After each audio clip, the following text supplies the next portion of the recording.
Hello, si Miss Eta. Ramdam na nga ang init ngayon dahil papalapit na ang summer, pero kami, ramdam namin ang blessing doon sa langit. Kasama ko ang buong team ko ng Events by Miss A dahil meron kaming event sa Parañaque. Nag-rent nga ako ng van para sabay-sabay kami ng team pupunta sa venue. Sa Arista Place Condominium, Parañaque. Ang ganda nito. Ang event namin, 100 years of live celebration. 100 taon na ang aming client na si Nanay Esa. Nasa area na kami ng venue. Nagutom ang buong team kaya nag-lunch muna kami. Happy birthday! Si Sanya! Happy birthday to you! Happy birthday to you! Happy birthday! Happy birthday, happy birthday to you. Happy birthday to you. Happy birthday.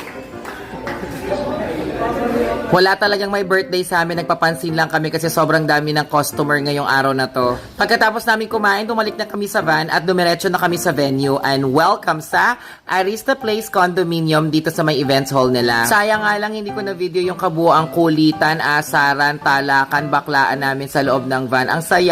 12:30 ang ingress ng lights and sounds, catering. At syempre, kasama din ang buong team. Pagdating nga namin sa venue ay katatapos lang ng Sunday Mass. Nagmamadali nga akong bumaba at tinaha ko agad yung mga santo and I asked for blessing na sana maging okay, successful, masaya ang audience sa event namin today at lalong-lalo na maging masaya ang Nanay Esa. Pag-akyat nga namin sa taas, bumungad nga ang aming pinakamabait, very professional at generous na si Sir Branchy. Ayan siya. Pumunta lang ako sa dressing room, binaba ang mga gamit at nagkonting briefing at pumasok na ako sa event hall.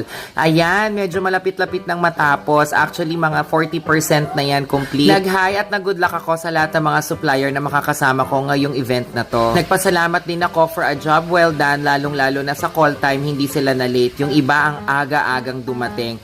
Good job! Andito rin at maagang dumating ang balloon decor, ang stylist. Nakakatuwa kasi napakabait din niya. Umakyat ako sa stage, chinek ko at napakatibay ng stage. Actually, kulang pa nga yung nirent namin kasi kung ilalagay lahat, hindi na magkakasya yung chairs and tables. Nag-meet and greet din ako sa mga kasama ni Sir Branch kasi pinakilala niya ako sa mga friends and relatives and staff niya. Si Sir Branch nga pala ay country head ng AXA Philippines Life Insurance. Kumuha na kayo. Palabas na nga ako ng event hall nang makasalubong ko yung mga staff tsaka maintenance ng condo. Nakakatuwa kasi karamihan sa kanila LGBT ang mga shea bully. Hello sa inyo mga